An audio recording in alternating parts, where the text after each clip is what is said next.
All right. Hi, everyone. Welcome to the show.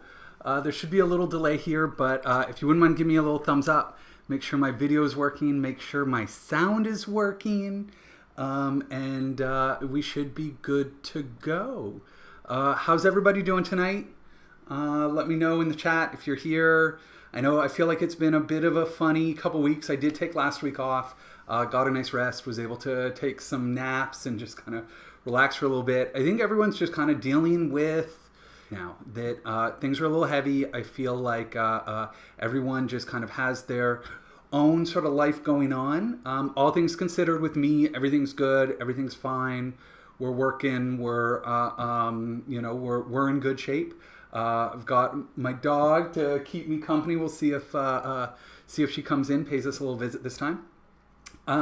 But really excited for the show tonight. I'm not seeing anything in the chat yet or anything here. Let me just make sure that everything is good. Yeah, looks good, sounds good, and we are recording, so I'll be able to put this up on YouTube after the fact. So welcome to the show. I've got a nice little show for you tonight. I am able to have guests. My cord arrived, which is great.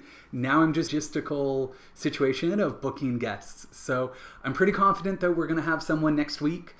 Really excited. I think we're from Fossil Free Guelph, who's going to talk about the successful divestment campaign and how basically a group of student activists got the University of Guelph to divest from fossil fuels. So should be a good time, should be a good show. Really looking forward to that and looking forward to having more guests on in the future. Started with a little bit of a market update. The market update right now, look at the stock market over the last couple weeks. It's been, somewhat flat. Let's look at it here. Let me bring up the chart and let's look at it over the last 2 weeks. Or let's look at it over the last month anyway. Let's start over the last 6 months. Here we go. So we can see the crash. Everything was going along just fine. What happened here? We've had the bounce back. If I look to about 2 weeks ago, that was right at the start of May 1st. And at May 1st, we were right about here. So you can see the last couple weeks have been really quite flat. What I would say is that it seems that the market had a bit of a top up here, but also a little bit of a bottom here. We'll see. So I think right now there's a bit of a battle happening between sort of the bulls and, the bulls being people who are more optimistic and think that the economy is just going to bounce right back. And then the bears who are a little more pessimistic, who think that there's a chance that this virus is going to get worse and that things could actually turn down and that we could have one of these sort of W type scenarios would be kind of I would say the bad case scenario. Battle taking place, day to day. Today was kind of a funny day. Things started really down. I can show you just the S&P 500 just for the day. It started really down. So if we look at it like sort of here, started down today, but then kind of rallied a little bit. So it seems to me that we're probably just going to be trading in a little bit of a range until we do get more information, either on, the science side of things. If there's good news, that'll cause the market to, or if this thing's going to drag on, then I think that really I would be a little bit wary. In terms of market timing, I can see this time to go in the market. I would say it's as good a time as any to throw a dart, right? That I wouldn't want you to go all in this scenario because I think there is a lot of downside potential. But what I would say is that, if it's a little bit cautious right now, that I think that, if we do look at that all comes, and if we look at it over the last 6 months, that obviously the crash, this is when people were panicking and we were sort of in free fall and everyone was really afraid. I would say in the bounce back, things have turned and that people are now a little bit more hopeful. We're starting to see, these signs of hope that maybe it's not going to be that bad. That said, I'm looking at the science, I'm looking at this, I'm really worried about a second case or a second, what do they call it? But this idea of, that things are going to get worse, that in terms of the spike in cases that we saw, that we could see a second round of spikes if we open up too soon. So I think everyone, if I were you in terms of timing the market and going into it, again, it's not a bad time to throw a dart and maybe put part of your money in. That said, if it's me, I would probably hold off a little bit. Really, let me just see if I can get it down here. The hammer, and then he has it here. So much information in this. And then the dance.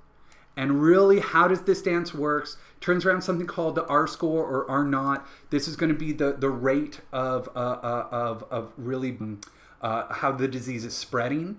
So it's the number of people that each patient who has COVID, how many people are they spread?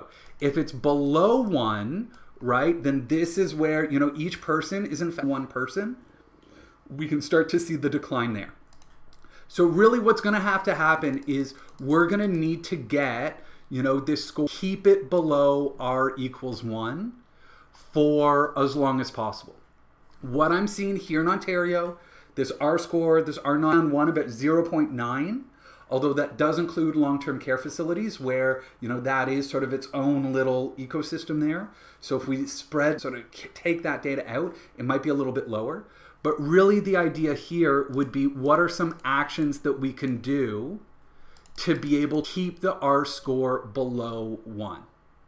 And so you can see here, there are going to be all these things. Some things are going to raise the R score. Some things are going to lower it. What I'm expecting is this idea of a dance. Likelihood things are going to open up. This R score is going to go above 1. Then if it starts getting worse and we're worried and, it kind of hope turns to fear, then they're going to have to crack down again and it's going to go back below 1. Be in this dance until there is a vaccine. If there is a vaccine, we just don't know. So this is my way of saying, comes to my market outlook right now, it's very clear to me that we don't have a V-shaped recovery. That's off the books. The best case scenario is this sort of Nike swoosh recovery where things are going to keep growing slowly and steadily over time as the economy reopens. What I'm concerned about is a W shape where it does fall, right?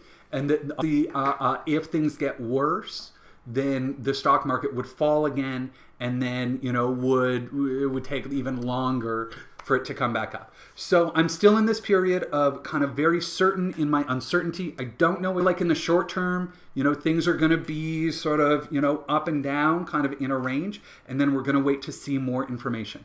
Thank you everyone for the questions in the chat. So I can address a couple of them. But really what the agenda, that's sort of the market outlook for today. I worry on the market outlook before I move on. I do just want to show you the Vix, the Volatility Index. This is something I'm really keeping my eye on because, again, this is the measure of, so you can see it was normal, and then spiked up, and then it has been coming down considerably. Got as low as like 27 over the last little bit, 27, 28. I would like to see the VIX below 20 would make me happy.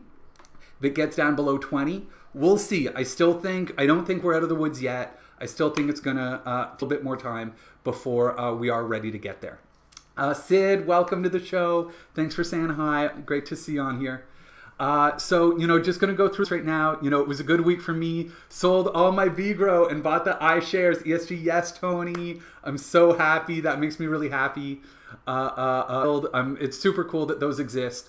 I would love to see iShares, one of these like all-in-one ETFs. Maybe I'll start pressuring them a little bit there. Definitely still we don't know about COVID. Absolutely. So much information. Gail, in terms of ETF of bonds, I'm not going to get too much into this right now. I can address your question a little bit, but I do want to have a further conversation about bonds with Daryl. So I'm hoping that Daryl's going to be a guest. He really understands debt markets and a lot of these debt ratings. So I'm hoping to have him back on. So there are a bunch of different bond ETFs, but they are very similar right now, as long as you're looking at a government bond ETF or a standard mix of government and corporate bond ETFs. They're all kind of performing very similarly right now.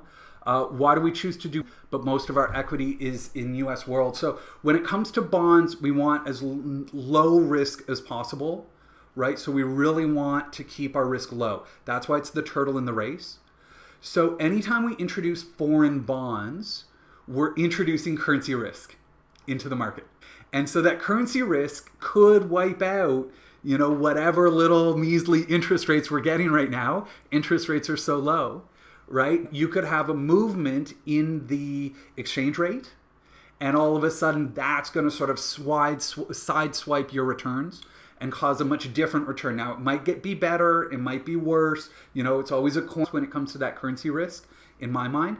But when it comes to foreign bonds, really the risk of the currency exchange now almost becomes much higher than the risk of the bonds themselves.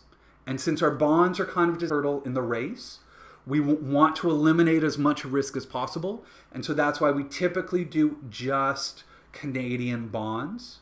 Do part of your bonds if you want to diversify, but it's never going to be like our global equity where we want to have the global stock market and most of it's going to be US and we're going to be global.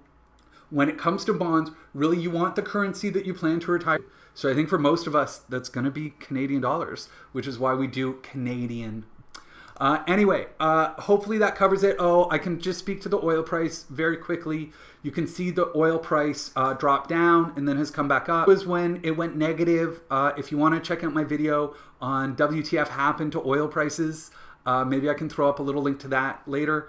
But that basically, you can see oil price. It's still very, very low, but we're not in this negative territory. That seems to have been a little bit solved. The contracts are going to turn over. So you can see it was April 20th. So I would like to get through another week or so before, just to make sure that it does, we don't run into another issue with those contracts.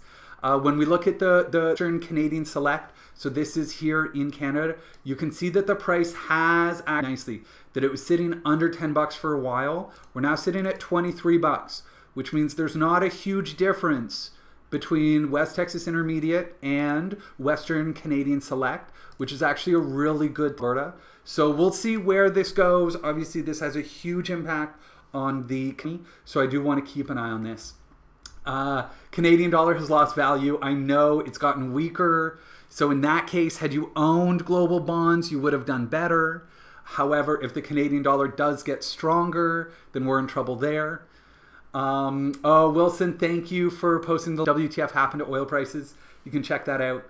The Michael Moordock, Planet of the Humans, Tony, I might get into that a little bit later. I won't do it tonight. I haven't watched the full documentary, I'll be honest, but I've seen a lot. I know there's a lot of buzz there.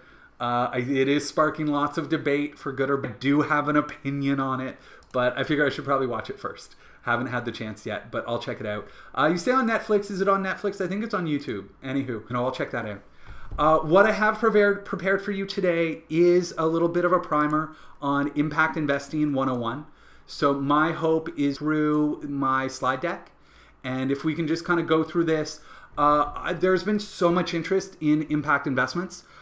So what I want to do is tonight to kind of walk you through a primer to be able to understand what is impact investing broad. I am going to get into some specific examples. I'm going to give you maybe like a 20-25 minute overview of the impact investment space, knowing that, I am hoping to have guests who run these impact investments so that you can have the chance to ask them questions about the impact in investments to see something that works for you. So I'm hoping to kind of run through this presentation somewhat quickly, show you the options. I won't dig too deep into it. Honestly, this stuff is so fascinating and I nerd out on it so hard that, hopefully we can have a little bit of fun. So, welcome to Impact Investing 101. My name is Tim. I'm going to be your little economics professor tonight, teaching you about impact investments. So when it comes to my model portfolios, a lot of you have seen this pie chart before. We are going to want to have a nice diversified. I want to be clear that obviously we break it up between stocks and bonds. So this is like 60% stocks, 40% bonds. And then what I do is I break it up between what I call doing less evil and doing more good. And in each case, whether it's stocks or bonds, you should have more of your investments in these sort of doing less evil, little more investment options. However, by having those, what it allows us to do is to carve out part of our portfolio for these doing more good options. Okay? And so what I'm going to show you today are, some of these doing more good options. And I want to be clear that these only should be part of your overall portfolio. When it comes to impact investments, there are some very specific risks that come with impact. We want to be really aware of these risks and kind of go into it with our eyes wide open. The major risk that we have is default risk. So this is the risk organization goes bankrupt. And whether it's a stock or a bond, this is always the risk, no matter what, that we are always worried about the organization going defaulting, right? Which means that we could lose our investment. This is going to be the biggest form of investment risk. From there, often with these impact investments, there is a lot of liquidity risk. So this is the idea that these impact investments are going to be locked in for 3 years or 5 years or 10 years, a whole bunch of different liquidity risks that we really want to be aware of to make sure that you're not going to need the money, to make sure that you know that you're going to be just fine if you can't sell this investment for that period of time. The last risk is this idea of duration risk. I'll get into a little bit more about bonds. It applies to bonds rather than the equity side. When it comes to duration risk, this is the idea that you're kind of like locking in, especially with the bonds, expected investment return. So you're going to see a lot of them, you know, might offer like 3% or 4% annual return. And like right now, if you were to get a 4% annual return, oh my goodness, that would be amazing. That would be a really good return. Right? But if interest rates start to come back up, that 4% might not be as attractive. Now, obviously, the opposite could be true. Had you locked into a 4% impact bond, you know, 3 months ago, 6 months ago, so happy, right? Locking in at that higher interest rate. But again, oftentimes this isn't going to be a variable rate. This is kind of going to be like a fixed rate. And so the reason we want to be aware of that is that the sort of relative bonus or the attractiveness of that rate is going to change with interest rates. So, you know, I'm going to show you a range of sort of a wide range of spectrum. I'm going to start on the bond side of the equation. I'm a little more comfortable on this side when it comes to impact bonds. You know, these do tend to be, I would say, a little more stable. This is something I'm a little bit more comfortable with. So I'm going to give you some example of these impact bonds that are available now. So I'll just go through them. CSI, so this is the Center for Social Innovation. How many people know the Center for Social Innovation in the chat? You can give me a thumbs up or give me a little heart if you happen to love CSI as much as I. So the Center for Social Innovation is a co-working space here in Toronto. This is where I have my office. And it's just a beautiful space. Co-working that, you know, is available to for-profits, non-profits, co-op actors, activists, just really broadly around this idea of social innovation. So I've been working there over 10 years. So I'm a bit of an old-timer at CSI. And I've seen them grow with community bonds by using community bonds as a way for the nonprofit to be able to grow their real estate holdings.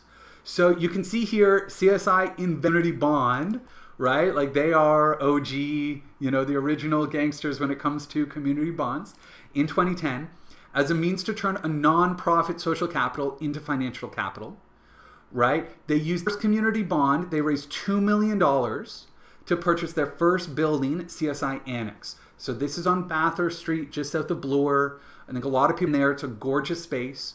Right? From there, they did it again in 2014. They raised $4.3 million to buy the building at 192 Spadina, which is incredible. So this is a nonprofit that has now owned 2 giant buildings in downtown Toronto.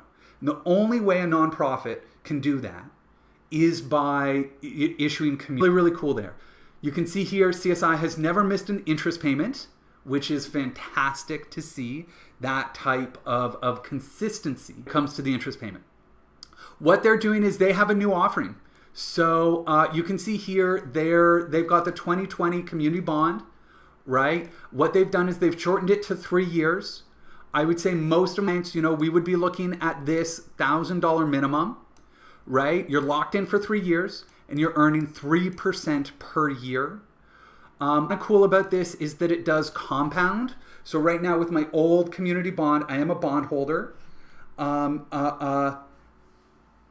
Christine, I'm just getting a notice that it looks like YouTube has some sort of server issue, so the chat might be down. Oh, that's interesting. Hopefully you're all still here. I am recording, so I'm just going to keep rolling. And, you know, if we do all get booted out, then I'll at least be able to throw this up on the video afterwards.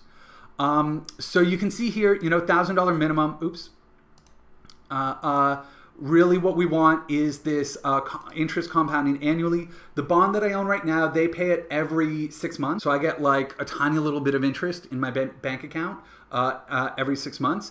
But now I'm actually happy that it's going to be compounding. I don't really need the interest payment, so I'm happy to just kind of let it grow over those 3 years. It's pretty cool. They've got a great FAQ here. You know, you can see here some great questions here. One question that always pops up is, are community bonds RSP eligible? Yes. Practically, maybe. So basically, it's kind of a pain in the butt to get them inside an RSP. They are RSP eligible, can be a pain in the ass. So there's some hoops we have to jump through. The way I've been able to get community bonds inside of registered accounts is through Questrade. So it's been like the best, but there's no guarantee that we can hold a community bond inside an RSP or a TFSA, but often we can. The trick is there are going to be fees. So with Questrade, they do charge you $75 to get it in, bucks to get it out. So if you're only investing $1,000, like, it's not going to be worth it. Just pay the taxes. It's not the end of the world. But you know what I would say is you know, hopefully we get more movement here, and that it becomes easier to be able to have these things inside a registered account. The second one I'm going to Sketch. So Sketch is an amazing organization, again, here in Toronto. They do arts programming for homeless youth or youth who are on the verge of homelessness. So they're just so cool. They're an amazing organization. What they're doing right now is buying the building, or not the building, but the space that they're in. So they're on Shaw Street. We have the Artscape building, gorgeous building, sort of Queen West on Shaw Street, beautiful space. And Sketch has their home there. They've got some beautiful art studios. They've got some office space. It's really a beautiful setup for them. And Artscape has given them the ability to actually buy that space.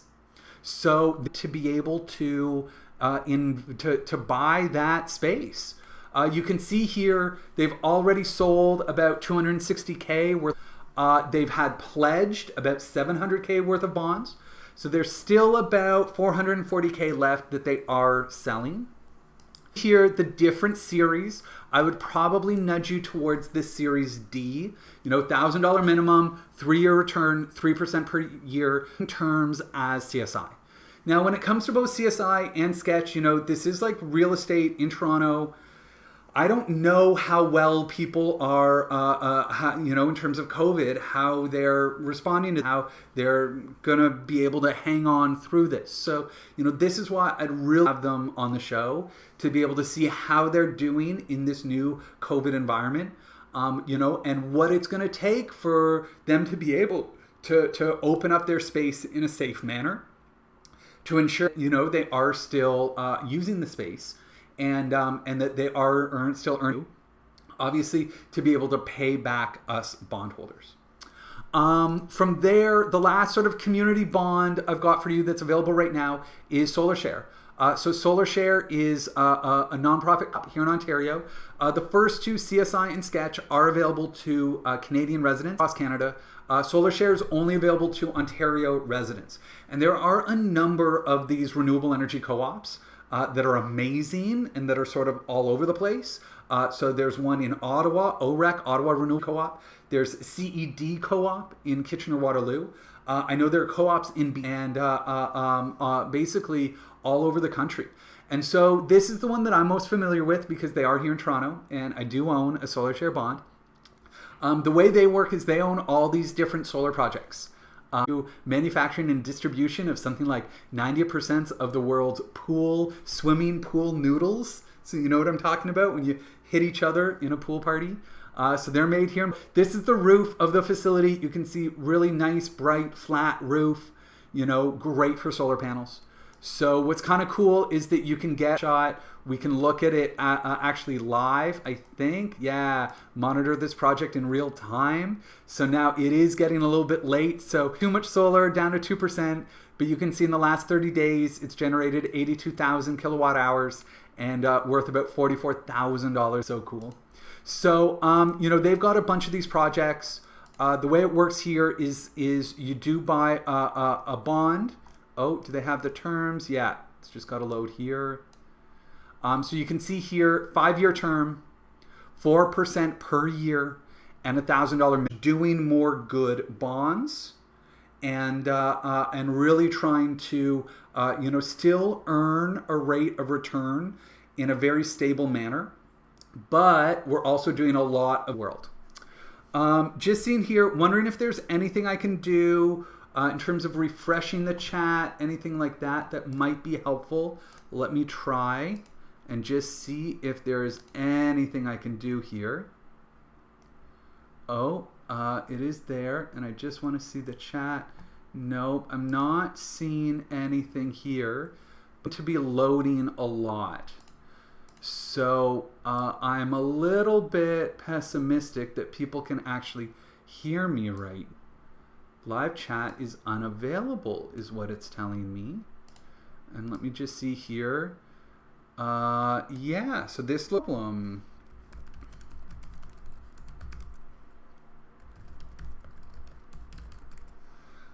Just my luck.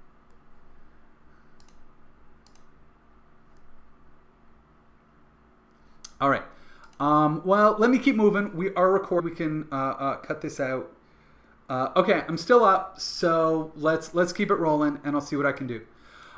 So from there, a quick little shout out to two groups. Well, they're actually they created this really cool thing called the Unity Term Deposit, and this was a term deposit, so kind of like a GIC, but it's like a deposit, and it was sent, locked in for 12 months. And really the proceeds were being used to help people and businesses affected by COVID. And holy crap, they of raising $200 million. Literally, this came out like 2 months ago. So I'm just so impressed by Vancity. Want to give them like 2 big thumbs up. And really excited for more of these. Give me more. The market wants more. We want more. So I would just love to see more products like CoPower, like this Unity Term Deposit. I think this tells me that the market is really hungry for impact investments right now. So those are on the bond side. On the equity side, there are some options. Now, these are going to be a little bit riskier, okay? So I want to be clear that, the impact bonds, like I said, feel a little bit more comfortable with. Now that we're talking about the level goes up dramatically, but some would argue that the impact goes up as well. So the first organization I want to tell you about is, so basically this is a firm out in British Columbia, and what they're doing is they've got these investment funds that are directed towards Canadian local and social ventures that generate a positive, measurable, beneficial social or environmental impact alongside a financial return. So I would view this as almost like venture capital or like private equity. Oh, it wants me to log into SVX to see the fund. So there's going to be a product that is available on SVX, the Social Venture Exchange. So again, maybe we can have them on the show to be able to tell us a little bit more about it. But what they're going to do is this is almost like, private equity, venture capital. They're going to be in companies delivering the impact aligned with the UN Sustainable Development Goals, which we love, provide an accessible minimum investment to accredited and non-accredited, so you don't have to be a millionaire, this for us. And hey, if you happen to be in BC, you're going to get a 30% refundable tax credit, which to me is just like icing on the cake. So would love to see a little bit more of their fund, but we can see their portfolios and the type of companies that they do invest in. So let me see here. It looks like, why don't I look at the Route 3? Hold on. Impact Thesis. See our ventures pages. This is what I want. So these are the types that they're going to be investing in. So again, we invest in Risa, and then they invest in these types of companies. So, we can take a look at them. Atello, this looks like Soils, New Mode. So there is going to be more tech side.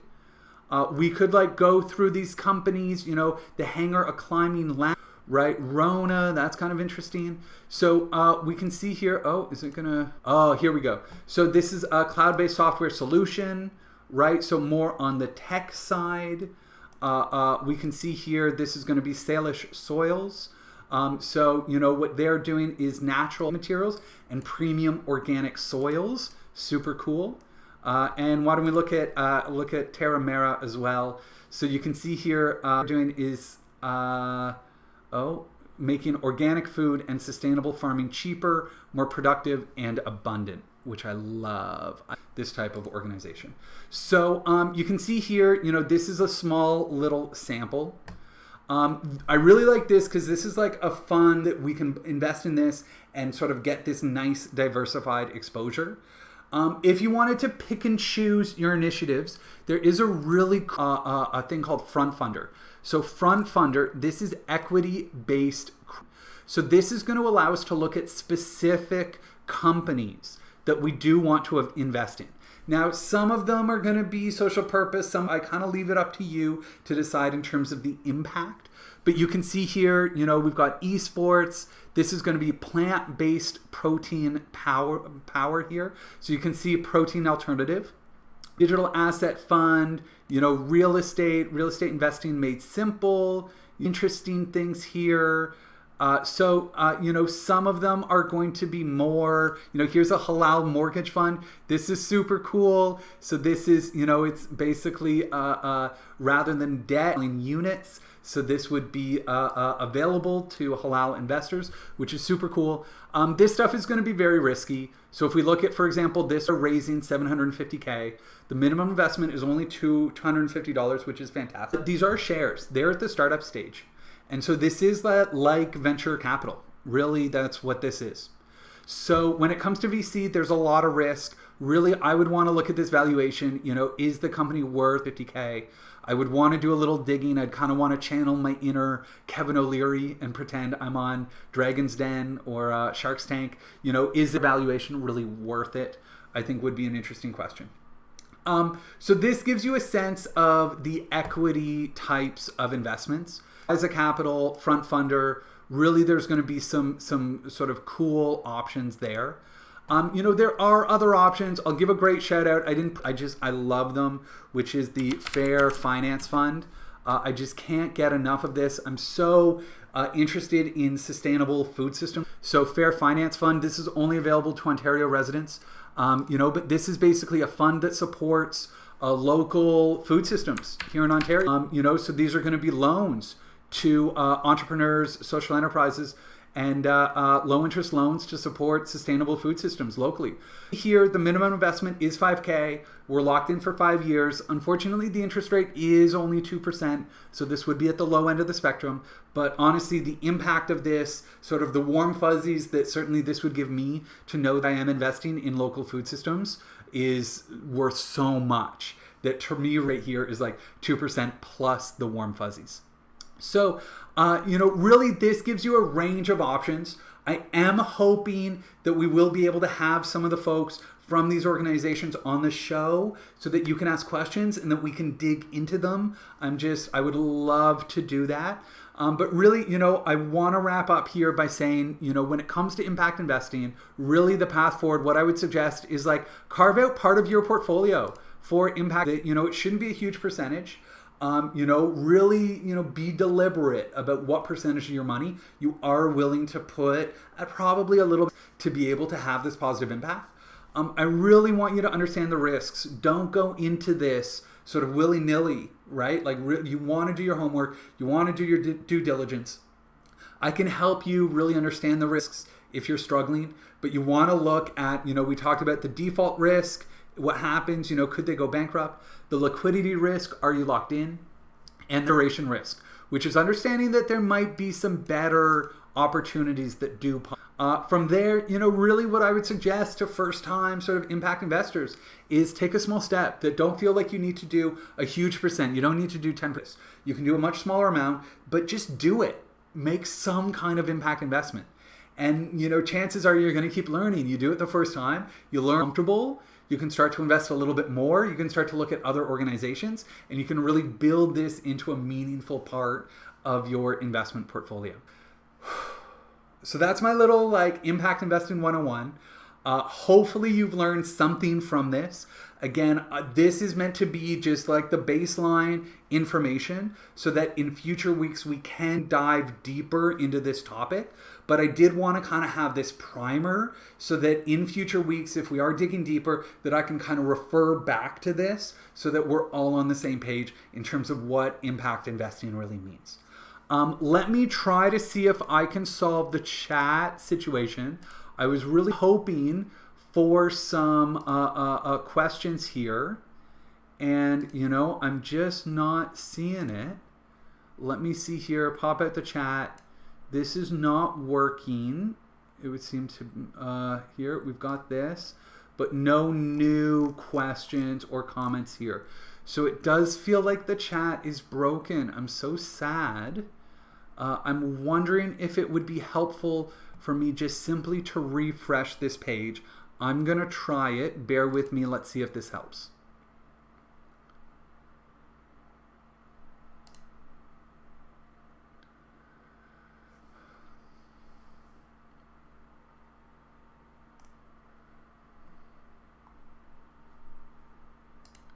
All right. I think we're back here. And I do see a comment from Pierre that wasn't there before that said, any chance of receiving presentation? Pierre, I can put it up, but really my plan is to carve this out and to have this on YouTube.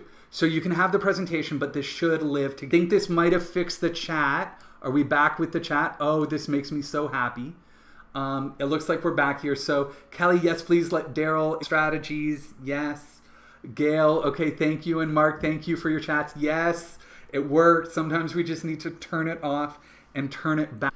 I'm hoping that things have been stable. I'm getting a little bit of a warning here. So hopefully it has been stable through all of this.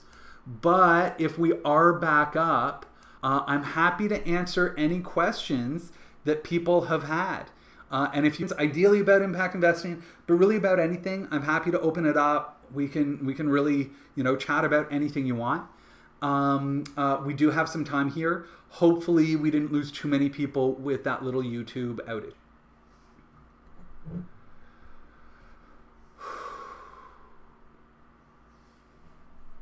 All right. Any questions for me?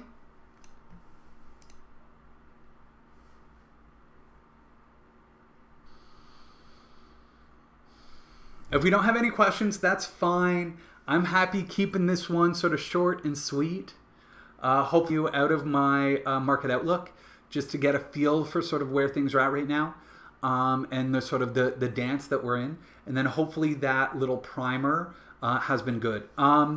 Here's a question from Gal. What do I think about Deacon Impact? I love Deacon Impact. They're absolutely one of my favorites. Unfortunately, my understanding is that they are available to only for accredited investors. So if there are some millionaires in the audience that are watching this, they do have some amazing investments. Really, in terms of their option right now, it is a 25K minimum. So you can see why, you would want to have a sizable amount of money before we would even consider this. First of all, you would need to meet the accredited investor. And then from there, really, if we're talking about 10% of your portfolio, I would want you to have about 250K ready to invest before, this would be a viable option. That if you had less than 250K in your portfolio, then, this is going to be more than 10% of your money. And it is a little bit, it's hard to say. I don't want to say it's risky. It is a bond, but it's just tricky. It's really hard to evaluate the risk when it comes to these investments. That said, their impact is phenomenal. I love the programs that they're running. What Deacon Impact really does here is you can see a few of their projects, a small hydroelectric plant, super, super cool here in Peru. Women entrepreneurship in Argentina. So they've provided funding to an NGO which does micro and small enterprise loans to women in northern Argentina on a group lending basis. This is so cool, supporting women entrepreneurs. SME financing in Ecuador. So this is an NGO that does basically provides financial services to low-income individuals, which is just so amazing. A solar plant in El Salvador, right? Incredible. How cool is this? Health services in remote communities. So this to me is one of the coolest stories. A pioneering Canadian company called Live Care. I don't know if it's Live Care or Live Care. Let's call it Live Care. That uses e-health technologies to increase access to healthcare services and empower patients. Right? Their innovative platform, this Live Care Connect TM, combines medical-grade secure video and text communications, electronic medical record, and patient-owned personal health information. Like, wow, this is so cool. You know, really, in terms of delivering healthcare services to remote communities, this is just incredible. So I love Deacon Impact. My dream is that they would be available to non-accredited investors, and that they would lower their minimum investment. I get why they're doing it this way. I totally get it, you know, but my dream is that this would be available to everyone. Yeah, Wilson loves CSI. Big shout outs to that team. Absolutely. My CSI friends, I'm going to be real.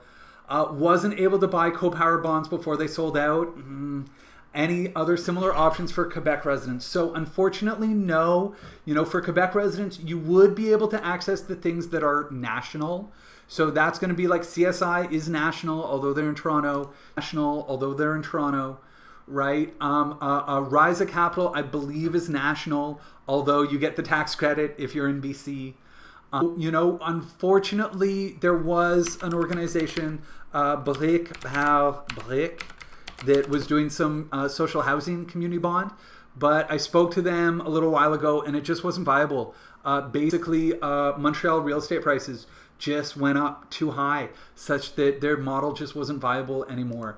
So, you know, really will keep my ears open for Quebec options. You know, really to me, the best case scenario is that CoPower, I think, comes back, that if they can find more green products, if they can get that, you know, now that they are powered by Vancity Community Bank, like I would just love to see Vancity. So Vancity Savings is the credit union only available to BC residents, but Vancity Community Investment Bank is just doing such cool things that I would just absolutely love to be able to see more options here. Now, they do offer banking services and products and services for commercial banking for corporations. And you can see here that they do have this Impact GIC. But again, I think this is going to be, yeah, like minimum of 50K. So, you know, really, unfortunately, I don't have anything for you specifically in Quebec right now. But this is my way of saying that I think the market is growing, patient, and hopefully what I can do is bring more attention to it, get more demand. And as there's more demand for these products, you know, my hope is that the market will provide more supply. Any other questions from the chat? Just want to see here. I'm really glad the chat is back up, so I don't feel like I'm here all alone. But I'm not sure if there are any other questions, and I didn't get too many questions this week. I've been a little bit behind and sort of only did the email this afternoon. So, you know, really what I'll do is maybe happy to keep this as a nice short and really get excited for next week, where I'm going to have an organizer from fossil free Guelph, which helped, and yeah, we should be good. Oh, Maggie, you did email a question. I'm sorry I missed it. That's right, you did email this a little while ago. Summary was, would there be pros cons to looking for impact bonds based outside of Canada? You know, really my understanding in terms of the regulatory bodies is that I would really love to be able to have access to more global funds, but we're only able to invest in organizations that are domiciled here in Canada. And if they're regulated federally, then they're available across the country. whereas if they are if they're a co-op, are regulated provincially, which means that they're only regulated in province by province. So I don't think there's any sense in looking for impact investment options that are domiciled outside of Canada. That if they're in the US, they're going to be through the Securities Exchange Commission, which means only US residents, that they would need to be sort of domiciled or at least have an offering here in Canada in order for us to really look at them. That said, there are some of these cool microfinance that, like Deacon, they're based in Vancouver, but obviously they primarily invest in Latin America. So there is always going to need to be that Canadian option. Or at least that Canadian relationship. But there are ways of being able to do it globally. Okay, great. Yeah, Mark, sorry, stream went down. I know there was a problem with YouTube. Solar shares would be available nationally. Actually, I don't think that's true. I think Solar Share is only available to Ontario residents. You can see here this document was officially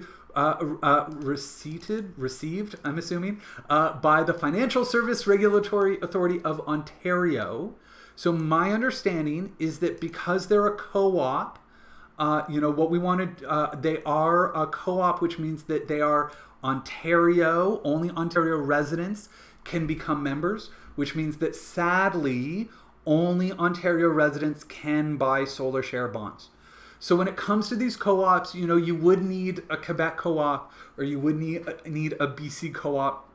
I'm not aware of any in Quebec. BC, I feel like Sun co-op. There's I've seen a couple. Oh, got that wrong. But I feel like there are maybe a couple of co-ops in BC, although I don't think they have any offerings right now. I would need to look at it, but I feel like it's like Sunshine Coast or something. Let me just see if I can find it real quick. Sunshine Coast Solar, Viridian Energy, I've seen them. They're a co-op. So there are going to be these co-ops here that are going to be available, VREC, Vancouver Renewable Energy, SolShare. This is what it was, not Sun, it's SolShare. I don't think they've got any investments available right now, but these are going to be the types of cooperatives that you can look for, in terms of the province by province.